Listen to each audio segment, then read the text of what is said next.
Folks, we're just going to get started real quick. Thanks. Am I unmuted? Okay, so we are also filming this, and so it's broadcast live at the same time. And this will also be recorded so that if there's something particularly noteworthy that you want to go back and revisit, you can check out the Perennia YouTube page and watch it all over again. Oh, now I got to figure this out. I don't think I figured this out. I think you figured it out. Go real close to the edge of the table, Rosalie. It was working there. Can you just advance me? There we go. So this is part of the Getting Into the Weeds session. So we've had several sessions over the last few months. So our first one was on November 19th about high tunnels. We talked about soil health. We talked about site selection. Those are currently on our YouTube channel. So if you missed them, check them out. We did that at 7 simultaneous locations around the province. Our next one was on January 14th, and we talked about finances. And that was at 2 locations in Kentville and Truro. We're trying several different ways of delivering information to see which one has the best uptake. So I'll be handing around a survey at the end. So please fill it out and let us know what you think about the method of delivery as well as content. And then this one we've done in person in 3 locations. So we had one in Lunenburg on January 31st, very well attended. There's like 25 people there. Great discussion. We had one in Truro. There was a snow date, so on Monday, and like 15, 17 people there. Again, like great turnout. And then this one today, which is also online. So we have people tuning in from New Brunswick, Saskatchewan, Cape Breton.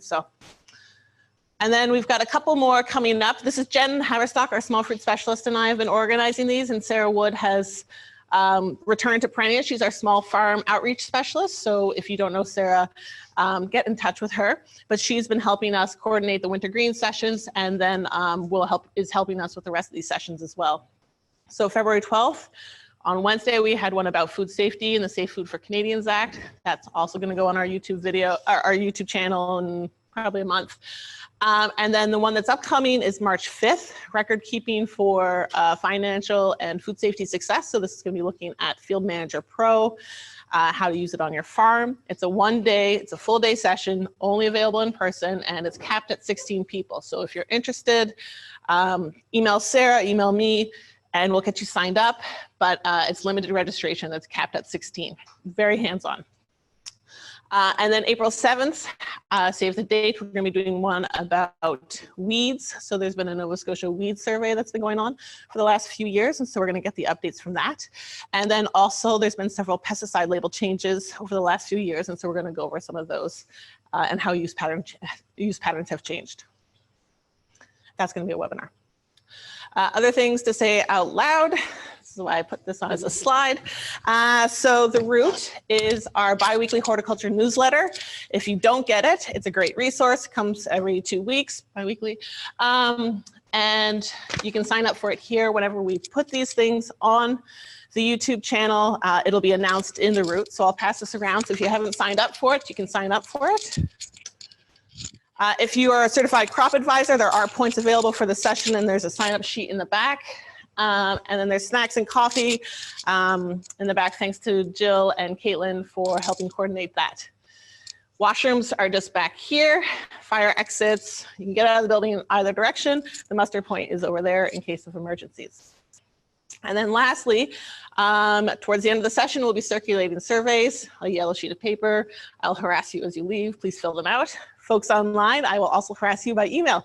So please fill out the surveys. It's how we know we're doing a good job, whether we're delivering content that's relevant to you. So your feedback is very important. Oh yeah, the Ministers' Conference is coming up first week of March. So check it out, it's in Halifax. And that's it. Questions, comments, concerns, you can always email me for the next 2 months at least. Great, and so I'm going to pass it over to David Blanchard from Pleasant Hill Farm, and he's going to talk about winter greens production. Thanks, David. Thanks, Rosalie. Good morning, everybody. Thanks for turning out on this kind of difficult driving morning.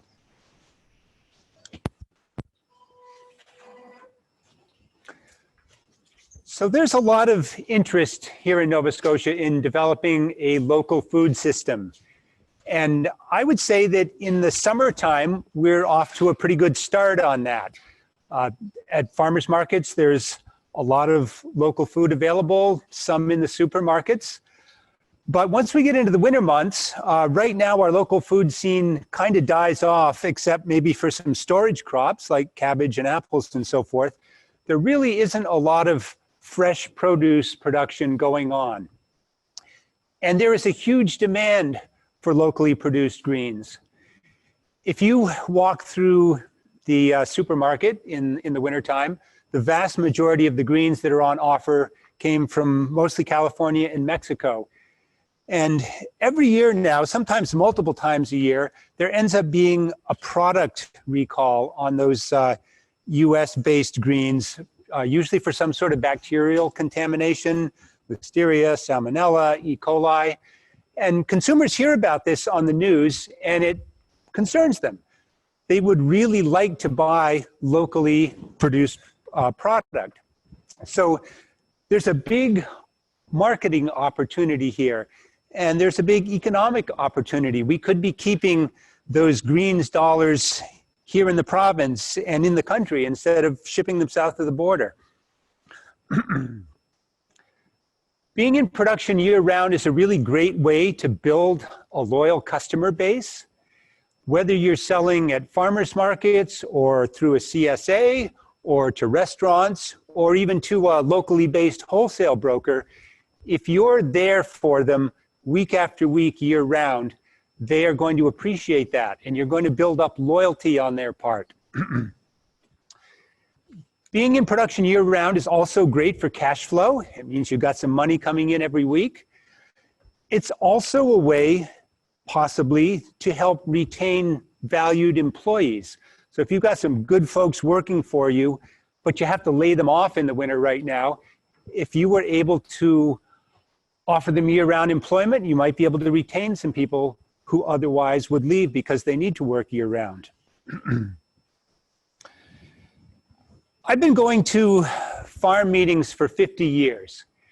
And during those years, there have been many, many times when I was kind of bored and frustrated at meetings because the level of the presentation was really, really basic.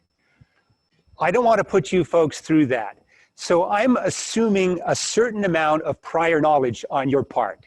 That said, if I start talking about something that you just don't get, or if I'm failing to explain something adequately, please just put up your hand and ask a question. No dumb questions in here. All questions are valuable and important.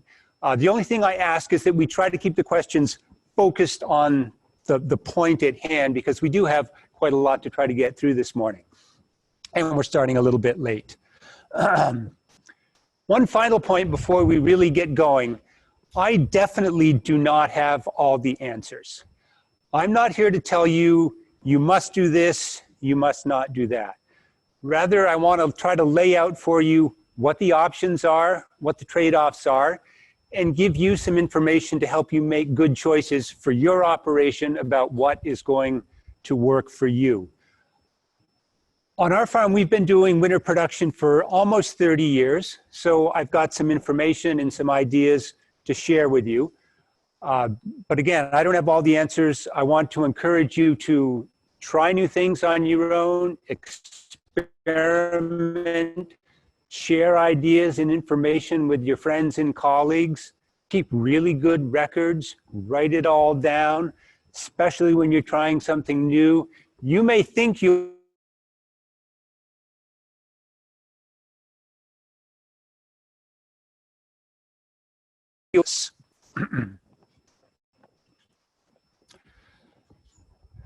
Can we make that bigger, or is that what we've got? That's not what they're seeing on the Okay.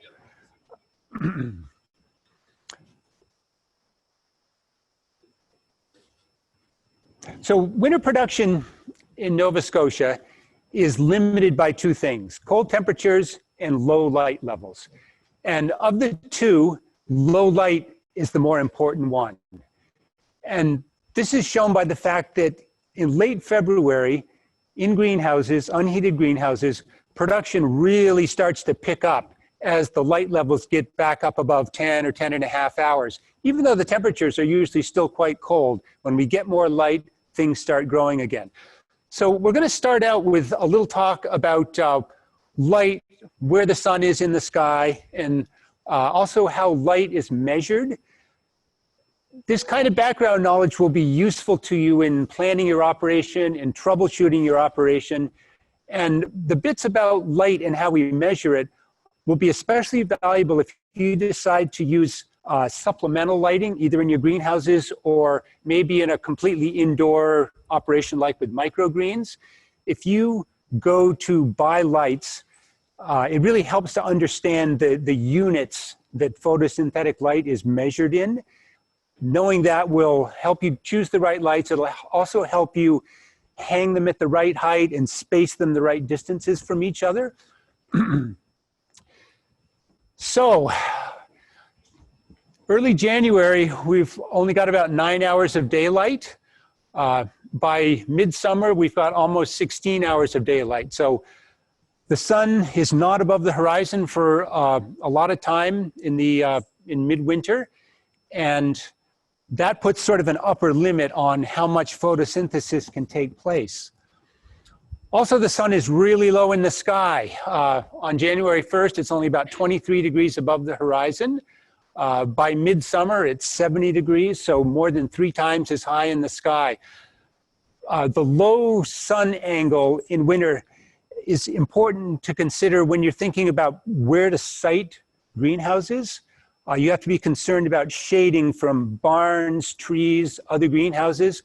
And a little further into the presentation, we'll spend some time discussing how to site greenhouses in terms of good access from the sun. The rate at which day length is changing is not constant throughout the year. It varies from about 0 minutes a day to a maximum of about 3 minutes a day. And it's changing the fastest around the times of the spring and fall equinoxes. So here in mid-February, we're gaining about 2.5 minutes of light every day. Once we get into March, we're gaining 3 minutes of light every day. So that's 21 minutes a week. That's an hour of daylight every 3 weeks. So these spring and fall times, the amount of light is changing fast. At this time of year, it's changing in our favor because we're gaining light really fast. In the fall, it's working against us because we're losing light really fast. And that means that in the fall, planting dates become really critical. And we'll get into planting dates in much more detail in a little bit. So when it comes to photosynthesis, all light is not created equal. For photosynthesis, plants absorb mostly blue light and red light. And then the green light that's in the middle isn't absorbed, instead it's reflected back, and that's why leaves appear green to us.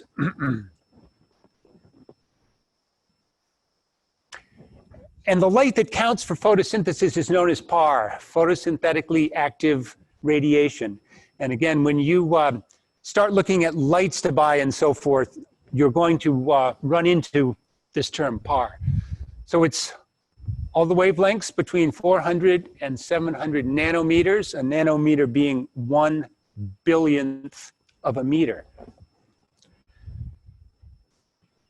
And PAR is measured with a special kind of light meter called either a PAR meter or a quantum light meter. So it's counting photons within these PAR wavelengths, a photon being the smallest possible particle of light. And there's 2 units of measure that we're interested in, the so-called ppfd, photosynthetic photon flux density, and the daily light integral. A meter like this can measure both. ppfd is a snapshot. It's an instantaneous measurement of how many photons you're getting in a square meter per second. And then the daily light integral is a measure of how many photons are hitting a square meter per day. So the snapshot per second and then the total amount of light per day. Photons are tiny, and the numbers of them that are hitting a square meter in a day are enormous. So we have a special unit of measure, which is called a mole.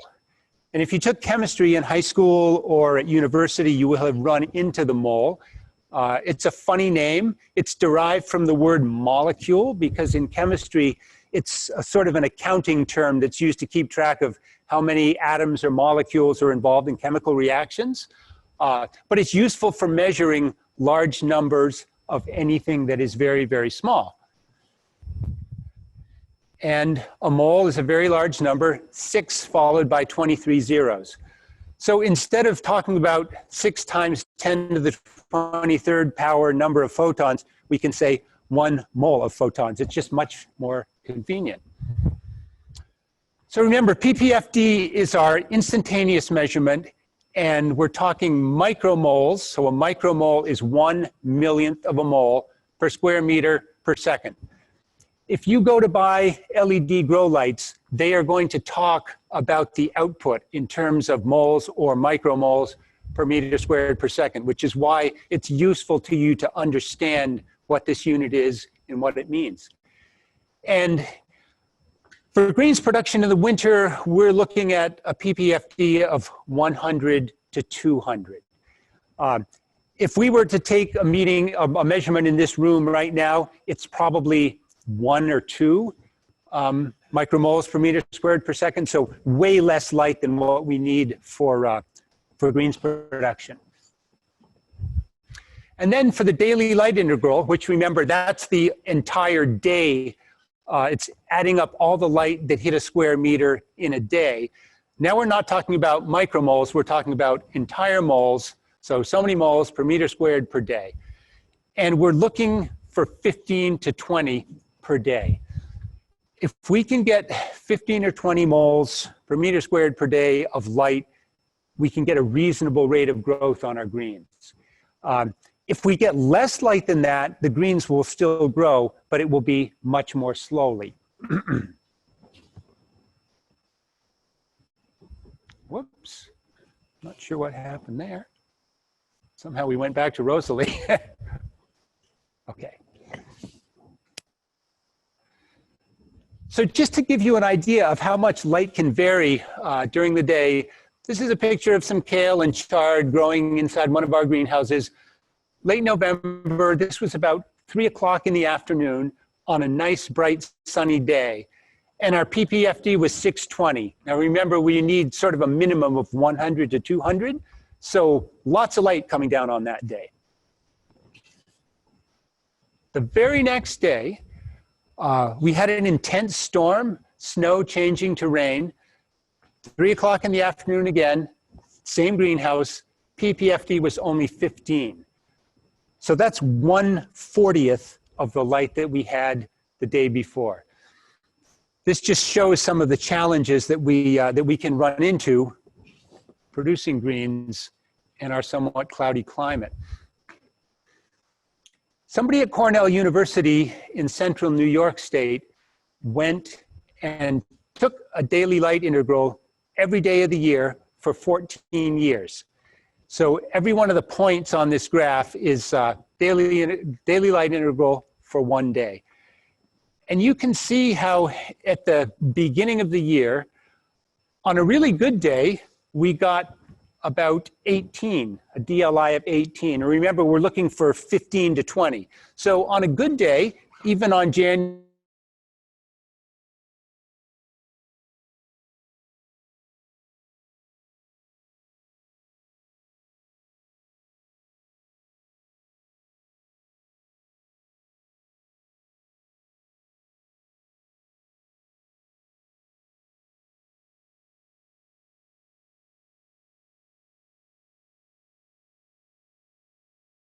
it can be down around 5 if we get a really dark and stormy day.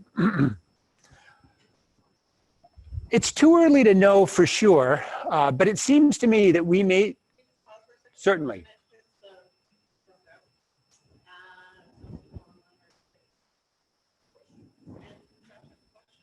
Okay.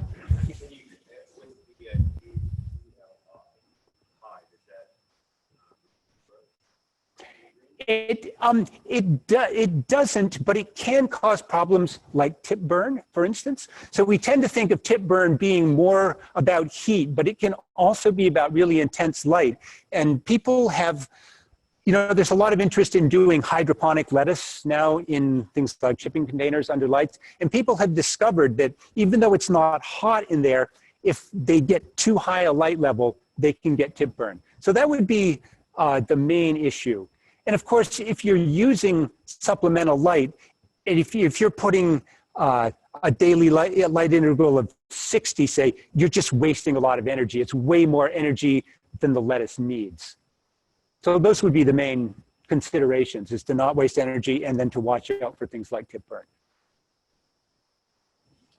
We're good? Okay.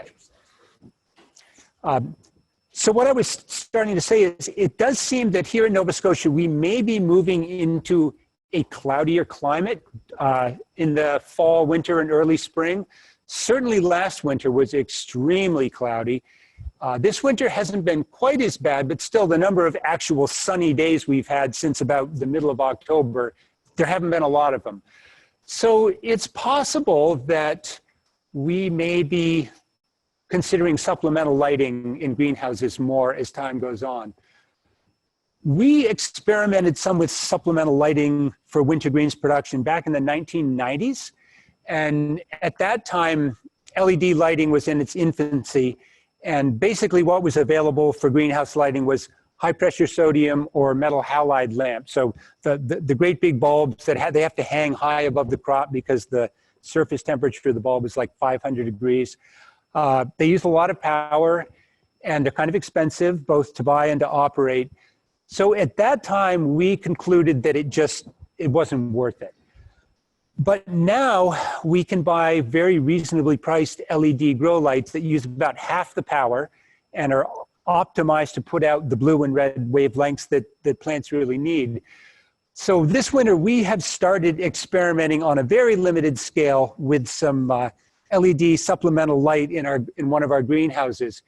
And it's too early yet to report to you whether that is a paying proposition or not. It's certainly enhancing growth a bit in this cloudy winter we're having. But we'll see whether it makes sense or not. We decided to try it just because there is such a demand for our greens at the farmers market we sell. Customers are leaving the market disappointed because we've sold out and there isn't a lot of other greens there. So we're trying to push production from our own farm, as well as trying to encourage other people to get into this market because there is indeed a huge demand out there. Okay, thanks. Because the amount of daylight changes so much as the year goes around, planting dates in the fall for winter production really matter. So these are some dates from our farm from the fall of 2019. These are all direct seeded crops. So we planted some spinach on September 19th, did the first harvest November 5th. We're still harvesting that same planting of spinach. We're on the fourth round of harvesting now. Did another planting October 25th. It was late because we had cherry tomatoes, which were still producing crop into early to mid-October. So we didn't get them planted, the spinach planted till October 25th, and we haven't even harvested the first time yet. This coming week will be the first, or next week, will be the first harvest on that. So almost 4 months from planting until first harvest, as opposed to about 6 weeks when we planted in September. Something pretty similar happened with mustard. Mustard is a little faster out of the starting gate than spinach is, and so we planted September 22nd. We're harvesting by the end of October.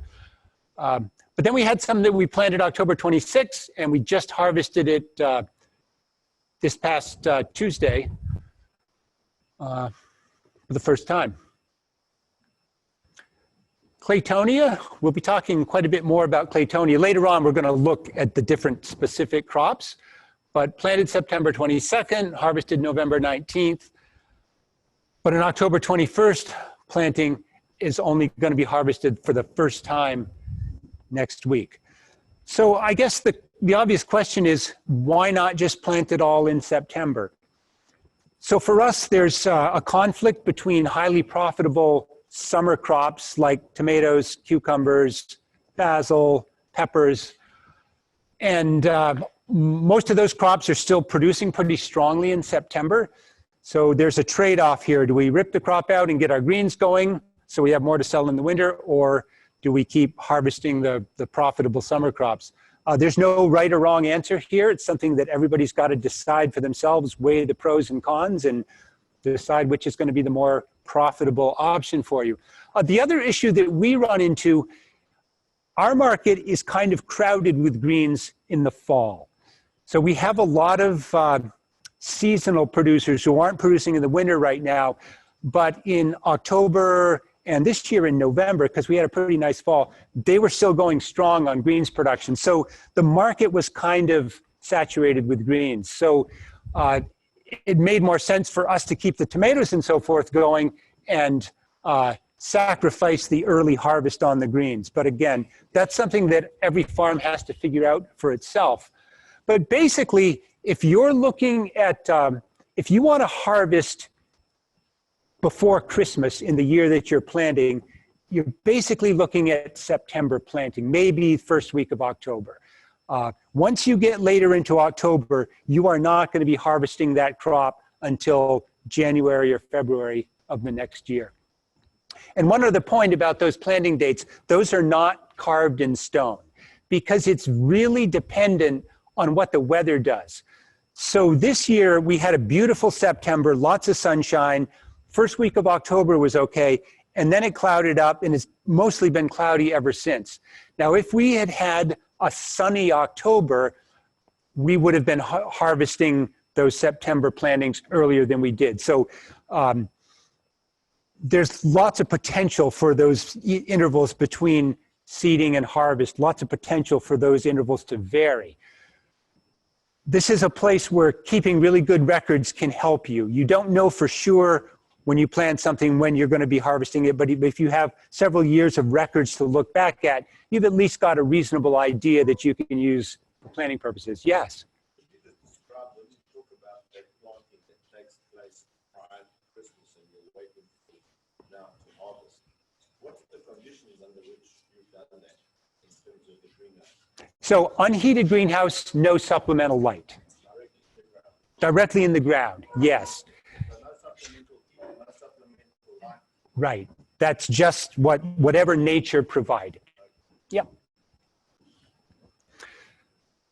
So now that we've talked about light and planting dates, let's talk a little bit about structures. So winter production in Nova Scotia involves some sort of protection from the weather.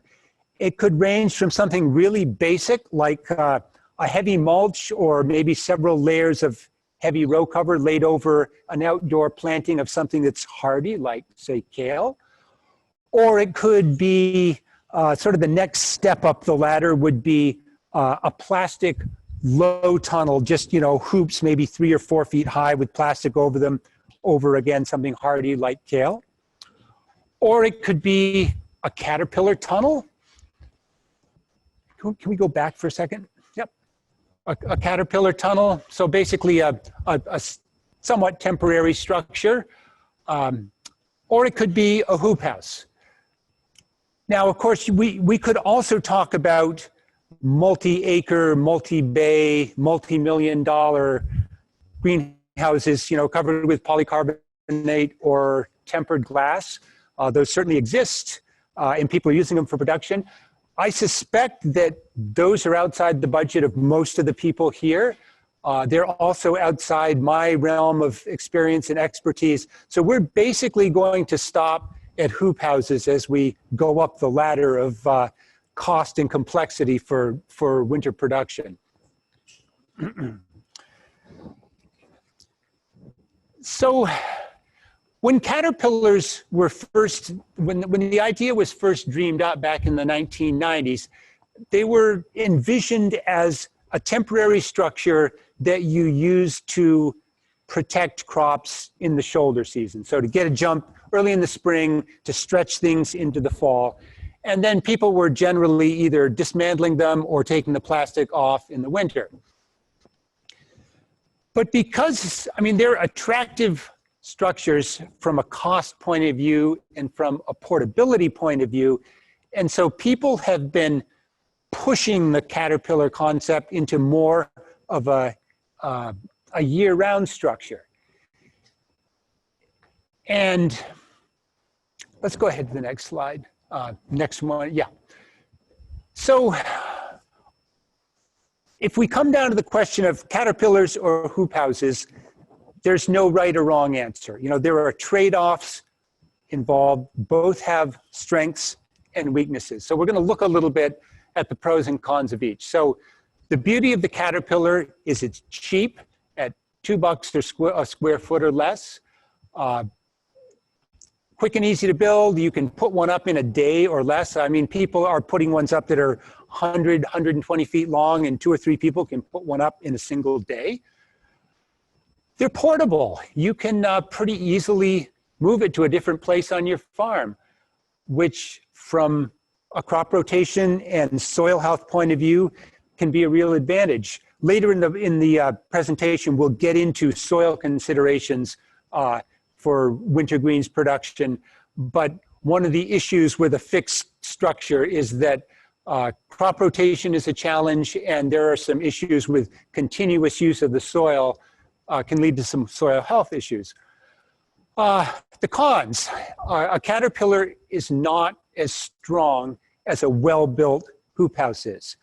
I know that here in Nova Scotia, the big ice and windstorm that we had last weekend, there were some caterpillars around the province that took some damage.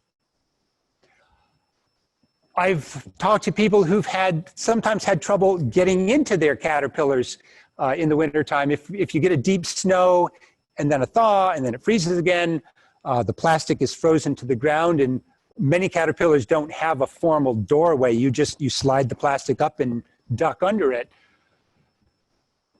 So that can be an issue. And in general, it's going to be colder at night inside a caterpillar than it is inside a well-constructed hoop house, because you don't have the double plastic option, or you don't really have it. And you can't really insulate the perimeter at ground level. Okay. So hoop houses can be built very strong. Back in the 1990s, we were farming in the United States, a few miles inland from the south shore of Lake Erie, right in the heart of that Great Lakes snow belt. And we have seen plastic-covered hoop houses get completely buried under drifted snow. Because sometimes there, when it gets snowing, it really snows and it's really windy. And we've come out the following morning and seen drifted snow right up over the top of hoop houses and down the other side. And because we knew we were farming in the snow belt, we had built those very strong with lots of bracing, and they took it, they stood. I don't recommend it. And as soon as we could, the next day we were certainly out there with the front end loader digging them out. But the point is, you can make them strong in terms of wind and snow loads. Heating is a viable option. So in answering your question, I said that we're not heating our greenhouses in the winter, but they all are set up with wood burning furnaces so that they can be heated. And when we use that is in the early spring, when we start producing transplants, and also to get a jump in April on high value summer crops like tomatoes, cucumbers, peppers. We have in the past experimented with heating for winter greens production. The trouble is you can warm up the greenhouse, but if you're not adding light, you've still got that lack of light limitation. And so our experience was that heating without adding supplemental light, we didn't get enough extra production to justify the amount of wood that we were burning. So at this point, we're not heating at all in the winter. And the hoop house can be quite a bit warmer at night than a caterpillar because you can put an inflated double plastic covering on it. The airspace between the two layers has insulating value. And you can also insulate the perimeter at ground level where the plastic meets the ground. And we'll talk in more detail about that in a couple minutes. So the cons of the hoop house, they're much more expensive, $5 or more a square foot. Definitely takes more time and to some extent skill to put one up. You definitely don't put one of those up in one day. And they can be moved. We have moved hoop houses in the past, but it's a big job. And basically once you put one of those up, there it sits. Okay. So one of the expected outcomes of climate change, and I would argue that we're already seeing this here in Nova Scotia, is we're going to get more extreme weather events, more high wind events, certainly more heavy rainfall events, and maybe more big snowfall events. So in considering what kind of structure you're going to put up for winter production, I think it makes sense to think about the changing climate and what may be coming down the road when you decide, am I going to go with the stronger, more expensive structure or the cheaper but less strong structure? Again, there's no right or wrong answer. You've got to weigh the options and decide which way to go. Okay, next one. So here's an example of a hoop house that was put up down on the South Shore. This is was put up just this winter. This is the Soil Mates Cooperative in Byers Corner. And I took this photo because this is an example of a really strong hoop house frame. So this is a 30 by 96 foot structure. It's about 16 feet high at the peak. And just some design features I want to point out is it's got pretty closely spaced arches. They're 4 feet apart. And the arches are tied together at 9 different points. So down at ground level, at the top of the roll-up side, there's a purlin at the end of the cross ties, another purlin halfway up to the ridge pole, and then the ridge pole. So that's 5 points, and then 4 more going down the other side, makes 9. A cross tie at every arch. So that's strengthening the structure against vertical collapse from where it would spread from a heavy snow load. A king post supporting the middle of every cross tie. It doesn't really show up very well in my photo, but there's also diagonal wind bracing from partway up the end arch, spanning 3 more arches and ending up down at ground level. So that's to help it resist wind loads blowing directly against the end of it. Okay, next slide. So I mentioned earlier about insulating the perimeter. I've built about 20 hoop houses in my life, and every hoop house kit I ever bought said, for the baseboard at the bottom, the user supplies wood. So we have a certified organic farm, which means we can't use treated lumber. And even if you're not certified organic, you might want to think twice about that before using treated lumber right in proximity to where you're going to be growing crops, because the stuff is pretty toxic and it can leach some toxins out into the soil. So here's a greenhouse being insulated with 1.5 inch thick styrofoam foundation boards sandwiched in between 2 layers of wood. This works well, but there are 2 problems with it. Rodents can chew through the blue insulation board and gain access to the inside of your greenhouse. And after 12 to 15 years, this wood is going to rot because it's in a high moisture environment. And then you're going to have to replace it, which is a real hassle. Next slide. Recently, people have figured out that you can use 2-foot wide polycarbonate panels to do that perimeter insulation. This is a double layer with an airspace in between, so it does have some insulating value. It's tough stuff, so it would be hard for rodents to chew through it, and it will never rot. This is probably a little bit more expensive up front than the wood and blue styrofoam insulation board. But once you've done it, it's done for the life of the greenhouse. You know, unless you crash into it with a rototiller or something and actually crack it, which would be challenging because it is quite strong. So if you're putting up a new structure and you want to insulate the perimeter, I would strongly urge you to consider that option, because this summer I've got 2 greenhouses where I need to replace those wooden baseboards, and honestly, I'm not especially looking forward to it. So we talked earlier about the sun is low in the sky in the winter, and we have to think about structures, trees, and so forth shading each other.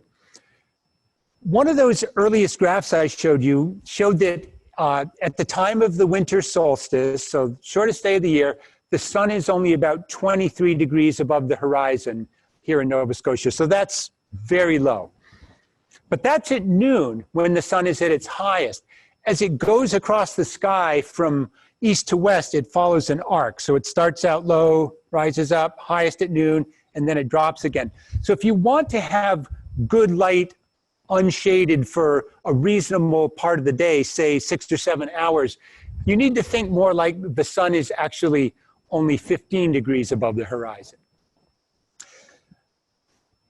So the example I've used here again is a 30 by 96 foot greenhouse. So it's about 16 feet high at the peak. And if you took trigonometry in high school, you may remember that if you have a right triangle and you know this angle and you know the height of this side, you can figure out what the length of the base is.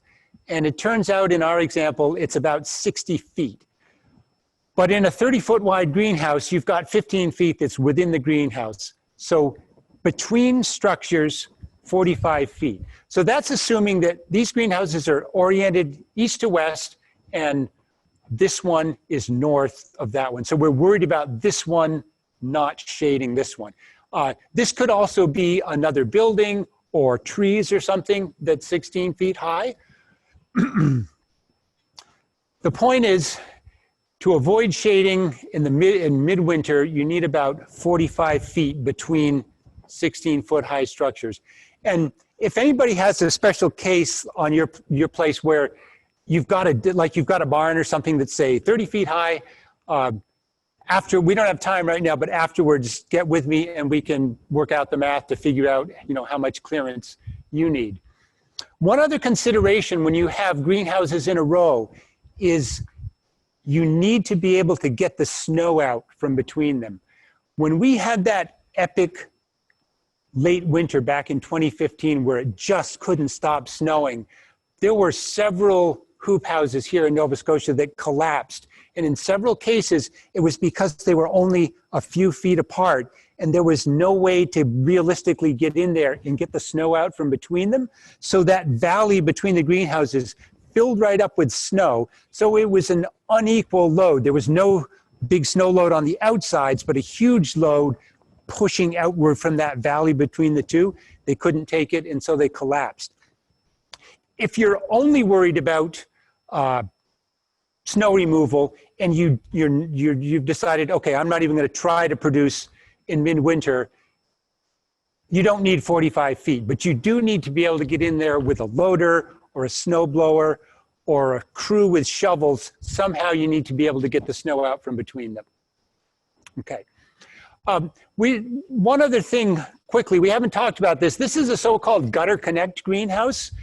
If you've got a nice big level site and you want to have several structures, one of these can be a nice option. So it's basically a bunch of hoop houses hooked together, but instead of solid walls where they join, there are just posts. So it's like one great big room down in the growing area. The reason I put this here when we're talking about snow removal is if you decide to go with a gutter connect, you have to have heat in it. You have to be able to heat it when we get a big snowstorm, because there is no realistic way to get the snow out of that valley other than by melting it as it falls. So with the gutter connect, you've got to have either a hot air tube or a hot air pipe right under the gutter, And when it starts snowing, you need to be putting heat out in there. I personally know of 2 gutter connects here in Nova Scotia that have collapsed from snow loads because they weren't being heated when we got a big snowstorm. Okay. That space between greenhouses doesn't have to be wasted. Depending on how your greenhouses are oriented, you can get kind of a protected microclimate in that space between 2 houses. So this is a photo from our farm. There's 45 feet wide between 2 greenhouses. There's a woodlot to the west end, so it's kind of protected from the west wind. This is the north, so it's protected from the north. And we find that that is a good place to grow some heat-loving crops. So that's an intercrop of sweet corn and winter squash. So again, that can be a nice little piece of real estate on your farm that you can put to good use. My point is, if you might think, oh, if I had put my greenhouses that far apart, look at all the space that's wasted. But it doesn't have to be wasted space. So with hoop houses, a single layer of plastic or 2 layers inflated. Again, no right or wrong answer here. There are trade-offs. So with the single layer, it costs half as much because you're only using 1 sheet of plastic instead of 2.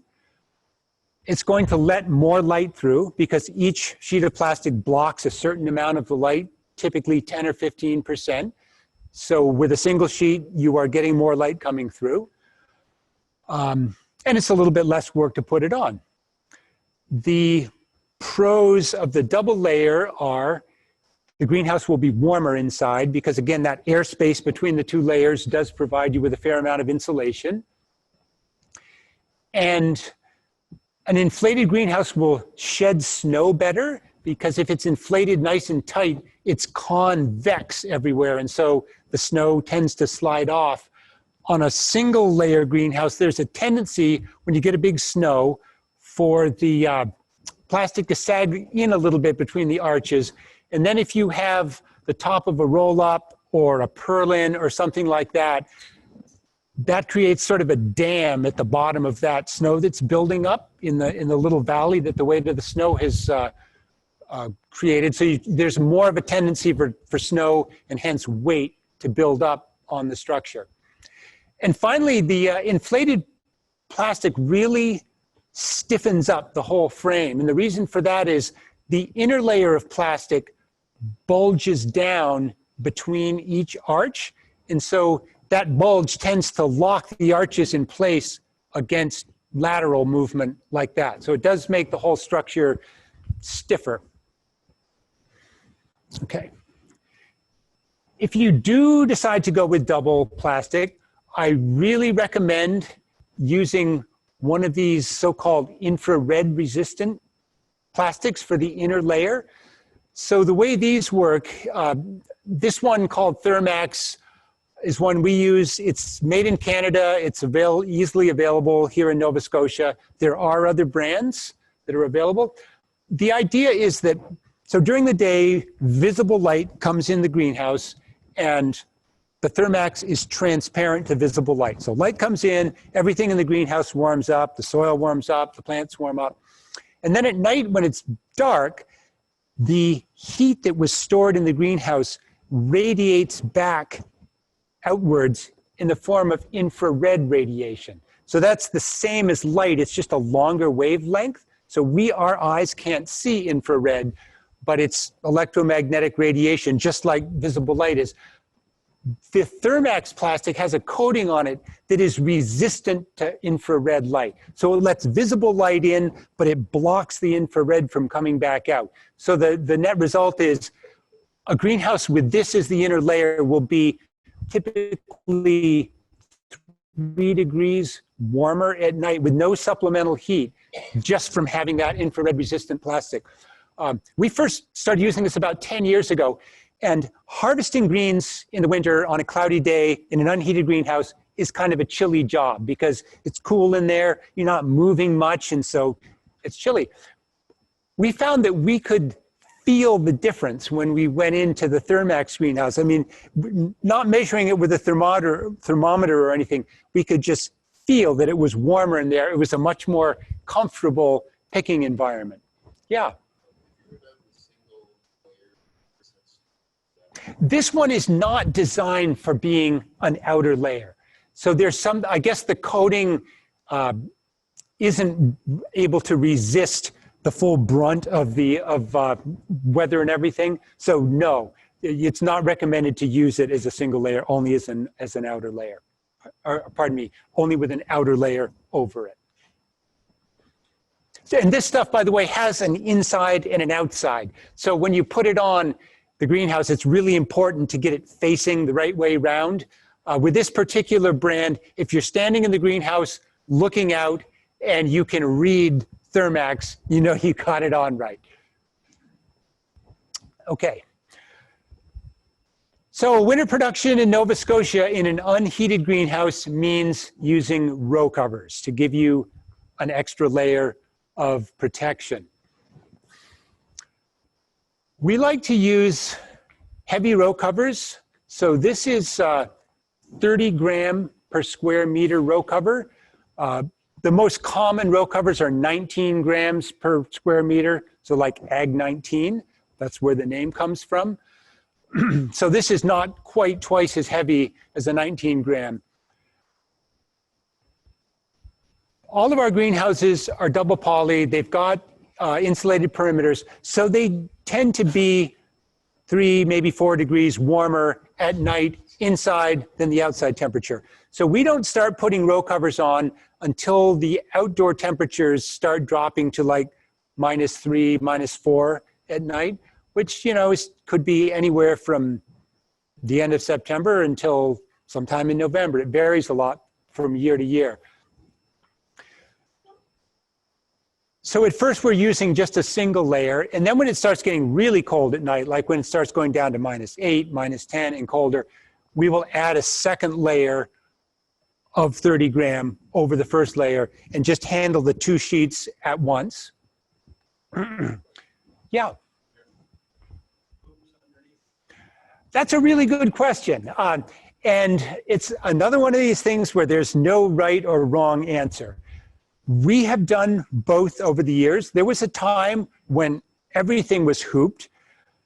And the reason we did that is occasionally when it gets really cold, you will get a little, if the row cover is resting right on the leaves with some of the tenderer winter crops like Swiss chard, say, you will get a little bit of frost damage on the tips of leaves. On the other hand, it's actually warmer under there if the closer to the ground the row cover is, the warmer it is under there. So if you use hoops and have the row cover tight enough so that it's not touching the leaves at any point, you avoid the potential for frost damage coming right through the row cover where it touched the leaves. On the other hand, it is going to be a little bit cooler under there than it would be if the row cover were right down. The other thing about hoops is it can make it a little bit easier to slide the row covers on and off. We actually like to use 3/4 inch black plastic water pipe to make the hoops out of instead of wire. A lot of people do use wire. We find that the wires can sometimes tear the row cover, whereas the 3/4 inch water pipe, and I'm talking about the kind, it comes in a roll.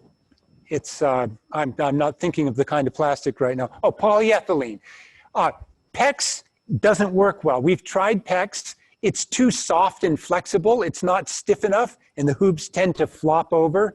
So the black polyethylene seems to be the one to go with. We have some polyethylene hoops that we've probably been using for close to 30 years, and you know they're still going strong.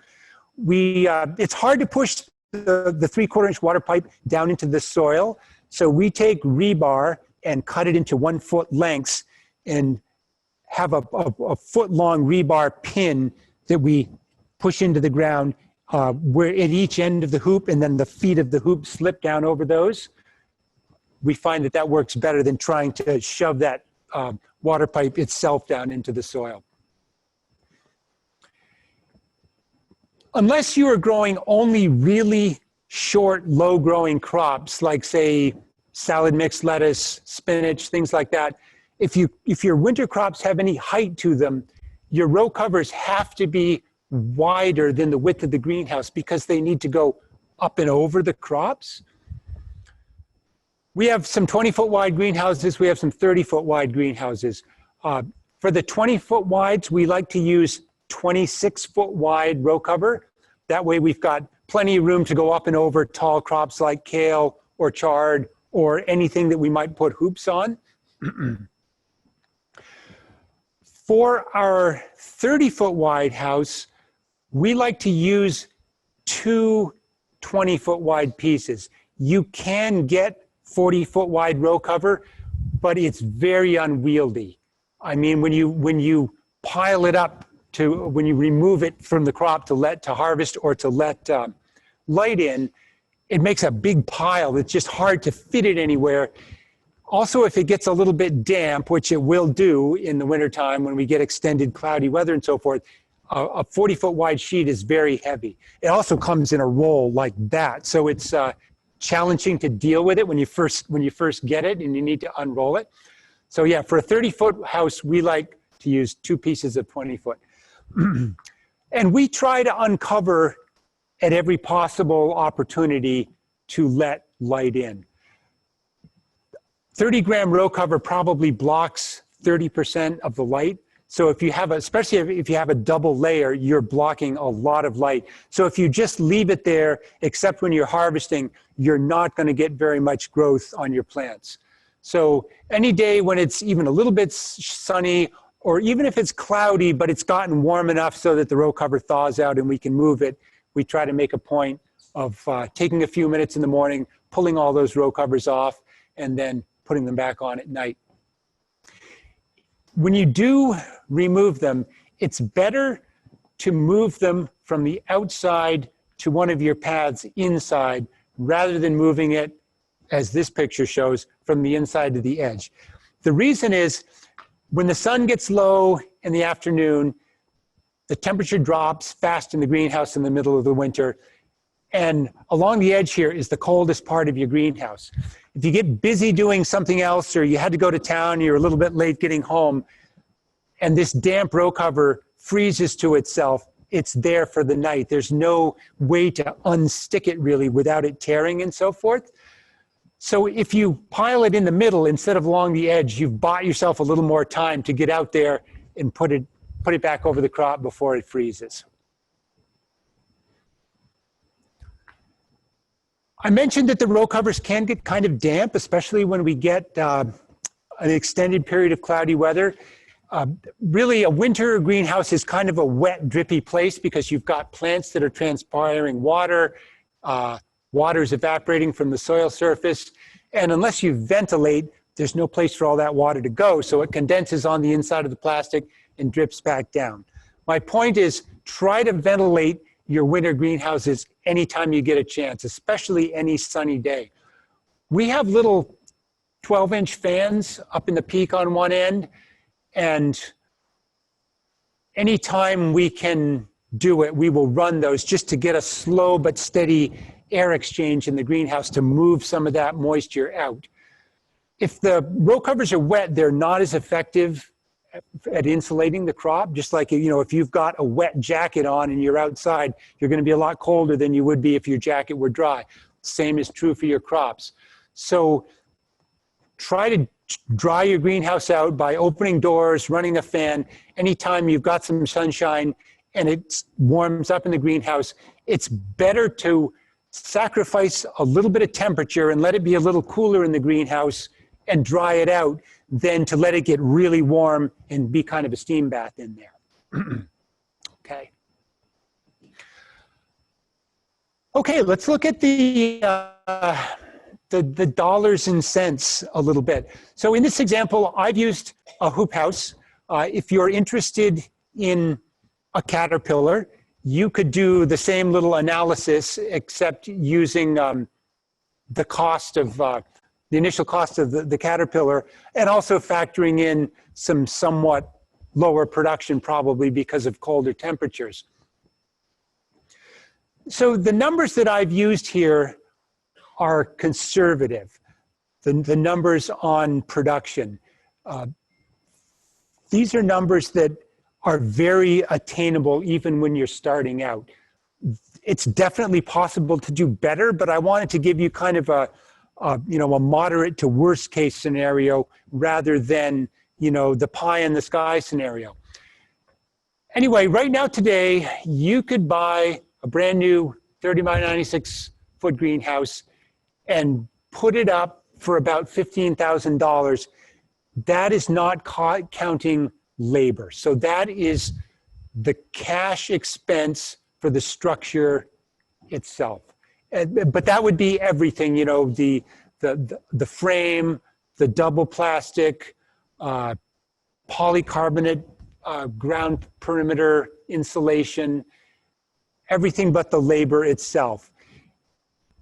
An estimate on labor, if you were to pay 2 people $25 an hour and you were hiring them as independent contractors, so you didn't have payroll taxes, you would probably be looking at a couple $1,000s to get somebody else to put it up, just to give you a ballpark idea.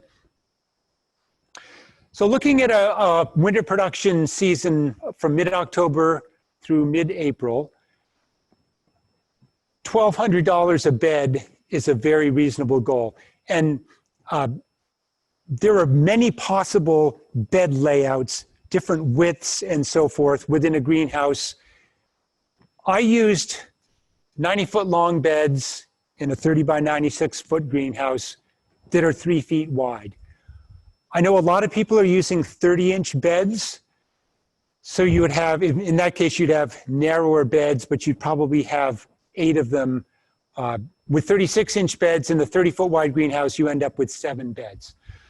So if you grossed $1,200 a bed and you have 7 of them, that's $8,400 in sales for that winter season. Here in Nova Scotia, summer production is typically more lucrative than winter production because we've got a lot more light, we've got warm temperatures, and we can grow some really high value crops. A conservative estimate for the summer season might be $2,000 per bed.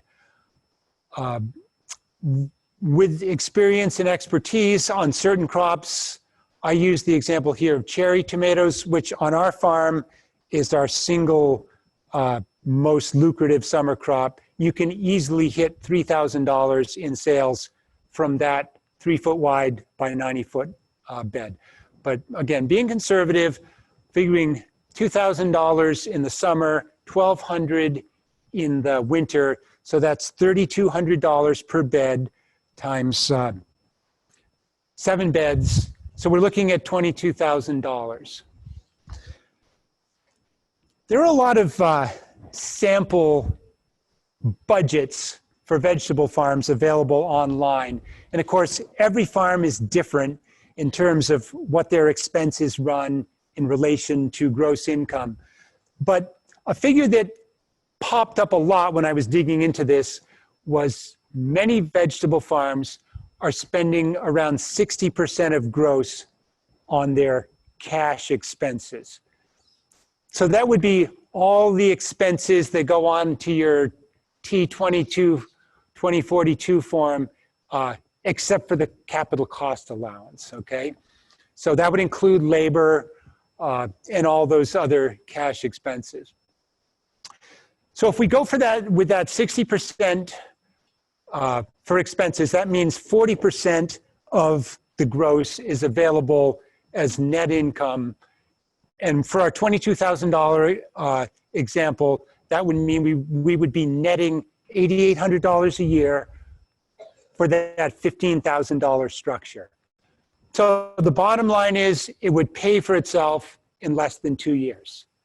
So I would say that in agriculture, if you can invest in a capital asset that pays off in under 2 years, that's pretty darn good. And of course, after you've paid it off, from that point on, it is making you that $8,800 year in, year out. And as I mentioned before, that is a figure that can definitely be beaten. With experience and expertise, I think it's possible to hit more like $12,000, $13,000, $14,000 a year from of net from a 30 by 96 foot structure. So we're about halfway through the presentation, and this is where we've been taking a little break, but I see we got a question. So maybe we'll do a couple questions and then take a quick break. Yeah.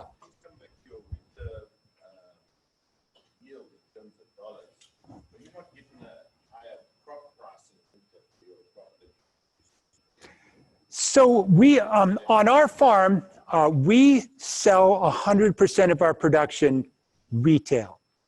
It all goes, over the years, we've done many things. We've wholesaled, we've had a CSA, we've done farmer's market, we've done on-farm sales.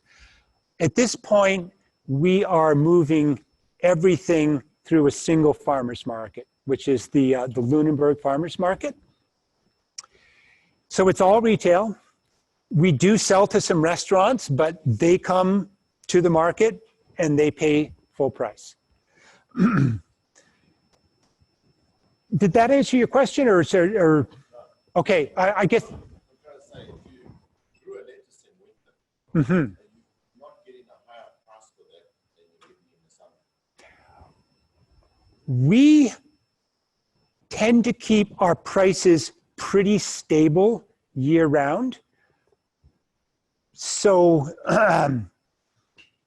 when we do a price increase, we typically do it as we transition into winter production. So for example, we had been pricing a bag of spinach, which is a quarter pound of spinach. For a long time, we'd been pricing that at $3.50. This year, when we switched from field production to greenhouse production, which was about the time that the supply of greens at our market from other producers started to fall off, we upped that to $4. So we did a 50% price jump. That was in November. We will now try to hold that $4 price year round. That's not to say that's the right way to do it. We like stable pricing. We think that our customers like stable pricing. And so that's our business model, is to set a price, and we'll probably end up holding that $4 price for 2-3 years. We don't let the price of produce in the grocery store dictate our prices, but that said, we're very aware of what produce in the grocery store is selling for, and that's kind of a guideline for us. So almost always we have a quality advantage over the produce in the grocery store, because most of it is not local. Most of it's been shipped from California. So by the time it gets on in the produce cooler at the superstore, it's what? At a very minimum 7 days away from California, often probably 10 days, 14 days. I've seen like bunches of kale in chard for sale in the Atlantic Superstore that were literally starting to rot. Who knows when that was picked? You know, it might have been 3 or 4 weeks ago. So we have a quality advantage. They have a cost of production advantage. It kind of equals out.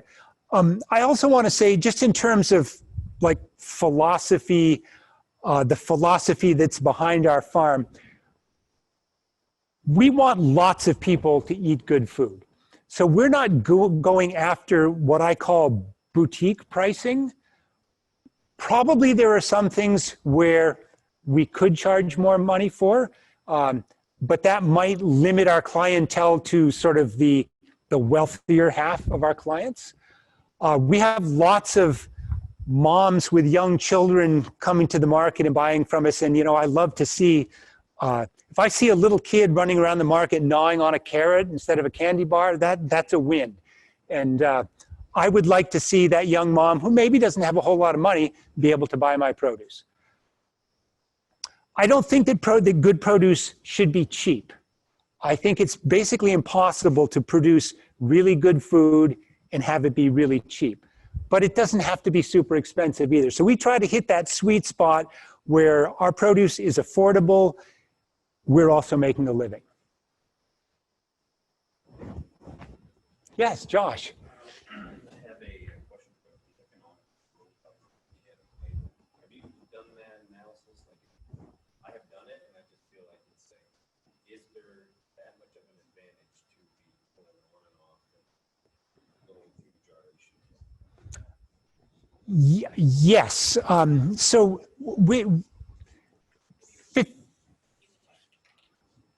yeah. So the question was, in terms of the labor of pulling the row covers on and off every day, is it worth doing in terms of the production that you gain by letting more light into the plants from taking your row covers off? So before we were farming in Nova Scotia, we were doing the same kind of farming in Maine. And we used to interact directly with Elliot Coleman at farm meetings and would compare production notes and so forth. So Elliot did not uncover except to harvest. And one winter, this would have been about 15 years ago probably, we set up an arugula production trial that involved many different farms. And we were looking at row covers on, row covers off, and we were also looking at harvesting methods. And we'll talk about that more after the break. But basically 2 harvesting methods, what I call the clear cut method, where you come through and you cut everything that's ready, versus the single leaf harvest method, where you come through and you harvest by hand the leaves that are ready and leave the others. So there were 2 variables, harvest method and row covers on and row covers off. And Elliot was row covers on, clear cut harvesting. We were row covers off, individual leaf harvesting. Over the course of a winter, we were getting about 25% more yield than he was, with those 2 variables being different. Now, how much of that was harvest method and how much of it was row covers on or off? The experiment couldn't deter, there's just no way to sort those 2 variables out. When you handle those row covers every day, you get really good at it. My wife and I we have 6 greenhouses with row covers. We can do them on and off in about 15 minutes. So the 2 of us are spending half an hour a day taking row covers on and off. We think it's totally worth it. But again, as I said at the beginning, I don't have all the answers. I certainly don't have necessarily the right answers. We'll look at the 2 options, and everybody's got to experiment and figure out what is going to work best on their farm.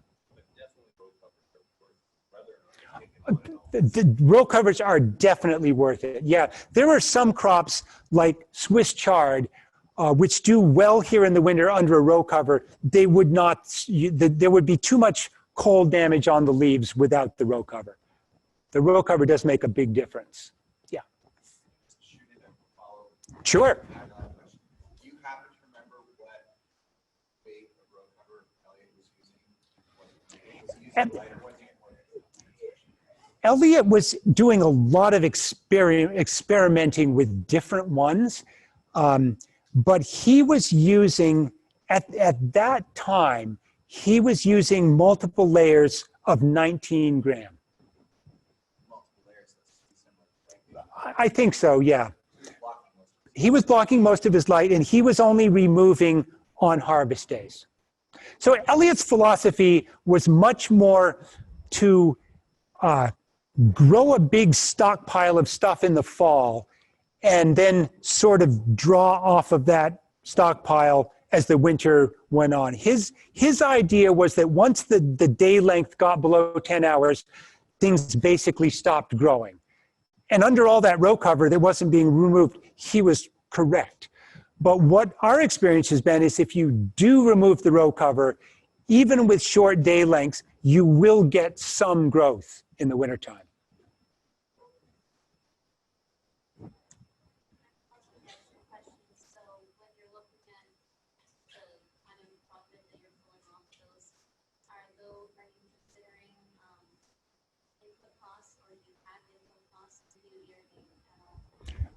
Yeah, so input costs would have been factored into that 60% figure that we used.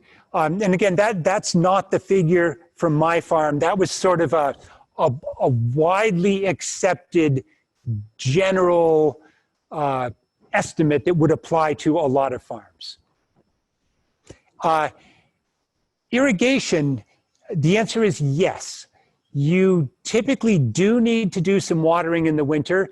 It's much less frequent than in the summer, but and it's going to depend partly on the kind of soil that you have in your greenhouse. So we have a nice, well-drained, sandy loam.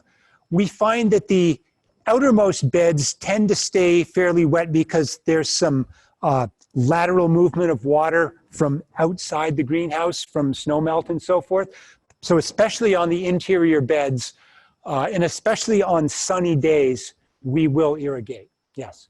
And there's no rule of thumb as to how much, observe your plants, stick your finger down in the soil and see what it feels like. And you just have to build up a base of experience to know when to water and for how long.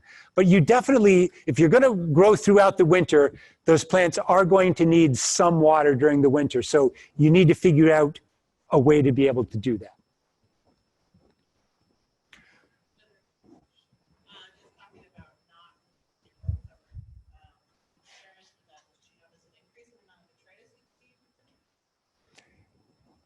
With row cover staying on, not botrytis, but downy mildew. So for us, downy mildew has been the biggest disease issue on greens in winter greenhouses. So that's when we're selecting varieties, resistance to downy mildew is something that we look at. I wouldn't say it's the main criterion that we're using, especially by working hard at ventilating the greenhouses at every opportunity and taking the row covers off, just focusing on trying to get things dried out. That right there will go a long way towards controlling issues with downy mildew. Was there a question back here?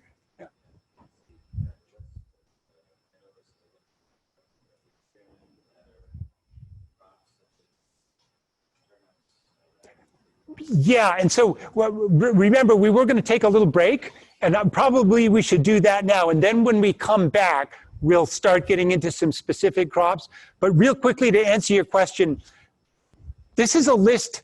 This is my personal list of proven winners, okay?